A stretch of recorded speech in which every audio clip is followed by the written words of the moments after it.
Alfred, now a king, a title coveted by many but held by few. His dominion is the largest among all in the land. His sons will soon grow up to become worthy rulers of men. Royals and nobles alike will come seeking his daughter's hand in marriage. After all, he is the King of England, the most powerful man in England, possibly even in all of Britannia. Surely he can rest now and spend his time in peace, for there is no one who can dare to harm the King of England. But is that so? To his south lies the wannabe empires of Francia and Germania. Any one of them can launch a campaign on England. They surely cannot be trusted. The vengeful sons of Ragnar still lurk in the north, ready to strike on the first sight of weakness they find. Or worse, what is to stop them from bringing another heathen army to their shores? Who is to stop them? The broken Welsh or the weak Irish kingdoms? Or those Gaels of Alba? God only knows what they speak and what they think. No, Alfred couldn't rest now. He couldn't trust anyone else other than him with the defense of his realm and family. But how? How can he ensure the past is not repeated? How can he ensure that all of this land remains unbroken, undivided? He needs more power, more control before he can change anything about this land. Alfred pondered, should he strike at Halfdon and finish him off when he is at his weakest? But that will mean he has to break the truce from the Battle of Jorvik. Who will trust a leader who breaks his own word? Nah, that cannot be done. Then what? Should he vassalize Mercia? It is a large dukedom. Alfred can do much more with such resources. But what about his sister? Will she like it when her husband bows before his little brother? No, Alfred cannot bring such a fate to his sister. Alfred dismisses one idea after another, but that is when it strikes to him. What if he forges an empire? Just like the Romans did. A divine rule over all of Britannia. That will surely unite all and forge an empire that none would dare to challenge. Alfred decided that day that he shall take up this mighty task of forging the empire for the greater good of this land. But an empire doesn't have only one kingdom. Alfred already was the King of England. He would need another kingdom before he can even think about an empire. The kingdom of Wales seemed right for the taking. It was just next door, and subduing only 2 principalities would grant him the title. First was the high birth, an easy picking. The second one was a bit tricky. It had to come from the realm of Prince Rodri the Great. Some even referred to Rodri as the King of Wales. Alfred decided to leave the best for the last and go for the high birth first. Taking over the Viking cities and forging claims within his own Anglo-Saxon land was one thing, but to get his hold over a somewhat foreign culture was going to be a different story. Alfred decided to use his good connection with the papacy to broker a claim on the high birth. Prince Hoel was not going to like it, but it had to be done. But even for his goodwill with the Pope, Alfred knew some more persuasion was needed. May it be in the form of proposing his own daughter as a ward for the Pope, or sending golden coins as gifts.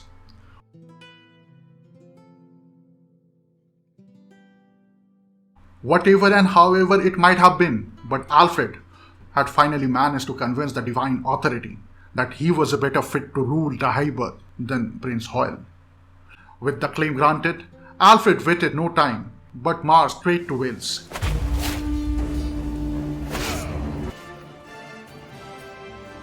Alfred's forces were 5 times that of Prince Hoel.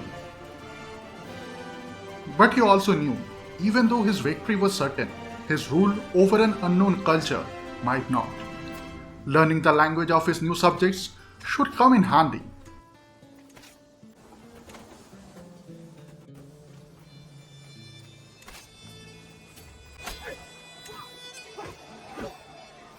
The battle for the high birth was quick and decisive.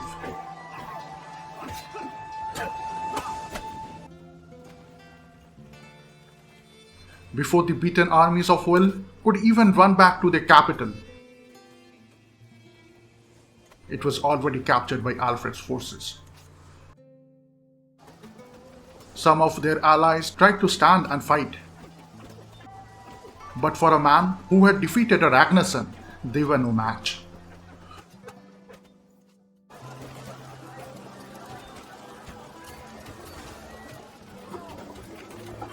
Soon, the last of the resistance were also dealt with.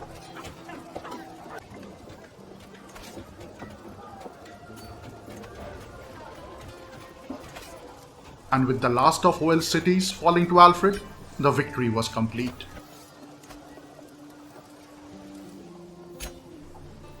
Alfred had finally arrived in Wales. Wales was now a mere vessel, and Alfred made sure that no son of him would unite a high birth again and dare to stand against him. Alfred had now set his eyes on Prince Jorvik. He could once again rely on the support of the papacy. But he had to wait before he could request another claim to the Pope. With nothing much to do but wait, Alfred took upon the advice of his chancellor to attend the royal court. Since his time of being a king, he has yet to attend the matters of his court. Alfred was never a man of plot and politics, so it was of little wonder that the royal court was least of his worries. Nevertheless, he took the throne. One after the other, the petitioners came. Some fought over politics, while others cried of folly and malice.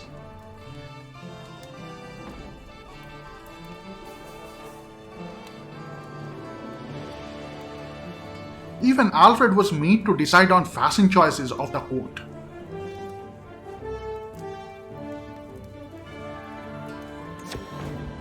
If that was not enough, a band of robed men came seeking Alfred's permission to search his castle for their leader's holy head. Alfred had enough of it. He would not allow any cult rummaging through his court. As the men were escorted out of the castle, one of them looked back at Alfred with a deranged look. Alfred could feel that this was not over yet. It was a long day for Alfred. Tired and exhausted, he retired for the day.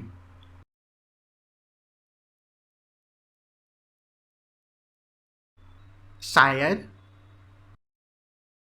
Sire? Alfred could not comprehend if it was a dream or something else. His tired mind rolled back into sleep.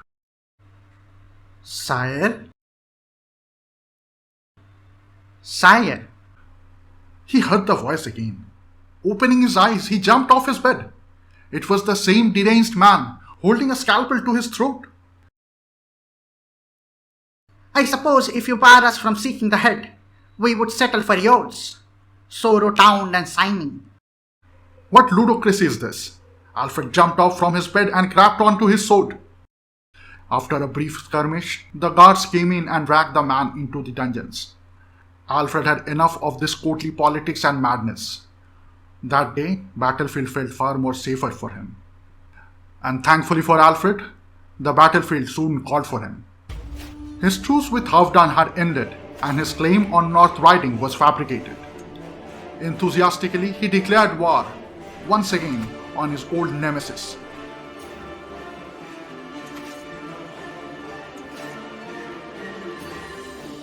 Halfdon was now only half the threat he previously was. His defeat in the second battle of Jorvik had broken him, both in body and spirit. But still for Alfred, he was the one foe who could never grow old. But alas, before Alfred's forces could reach Jorvik, Halfdon died. As much as it pleased Alfred, but in an unexplainable way, he wished he had faced Halfdon one last time in the battlefield. Nevertheless, Halfdon's banner was now carried by a child, some grandson of his. Without Halfdon, the victory came in even more easily. Once again, Alfred's armies laid siege on Jorvik.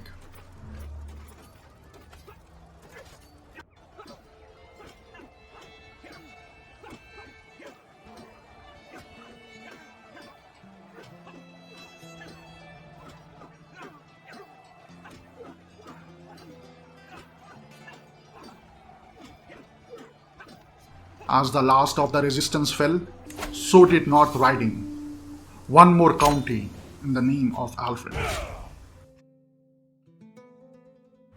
The once formidable realm of Halfdon now lay divided among his youngest son and first grandson. As for the newly acquired county, who else than Prince Ethelred, firstborn of Alfred, the future Emperor of Britannia, shall have it. Prince Rodri's campaign against Ivar Ragnarson was slowly gaining him support in the papacy. Alfred couldn't waste more time. He rushed his request, and luckily, the divine approval was given in his favor. Rodri was already engaged in war. It was the perfect time for Alfred to strike at him.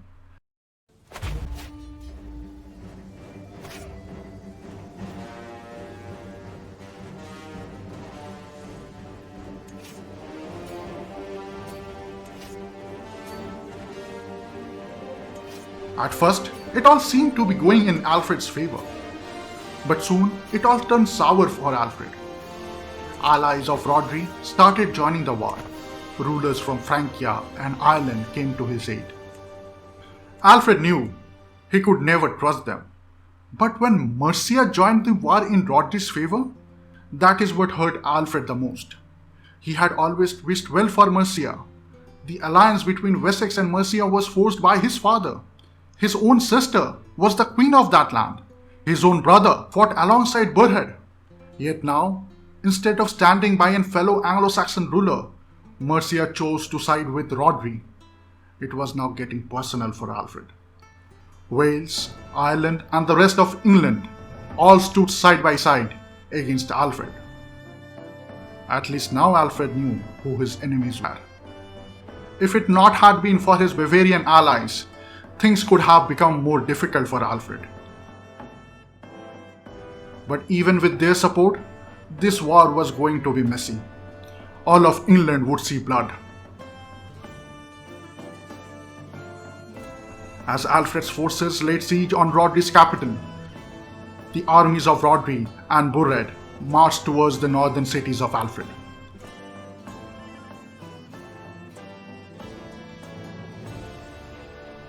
With the siege over, Alfred's forces moved towards Gloucester. Seeing Alfred's great army, Prince Rodri fled, leaving Mercia at the mercy of Alfred.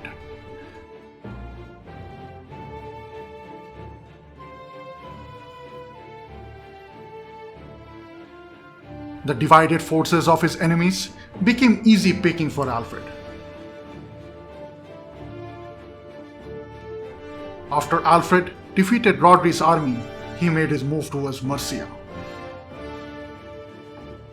Again and again they were beaten.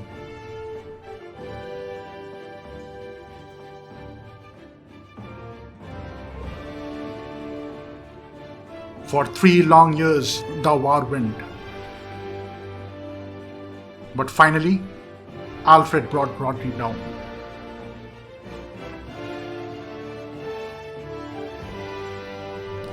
With both his sons coming of age, Alfred decided his eldest son, Ethelred, should be managing the northern estates, while Bartholomeus should be entrusted with the newly acquired eastern duchies. It should give them enough experience for the future. Now for the judgment of Mercia. No longer will these false bonds of family hold Alfred back. Mercia and Burhed will bow before him. And with it, Alfred claimed the kingdom of Wales, bringing him one step closer to his ultimate dream.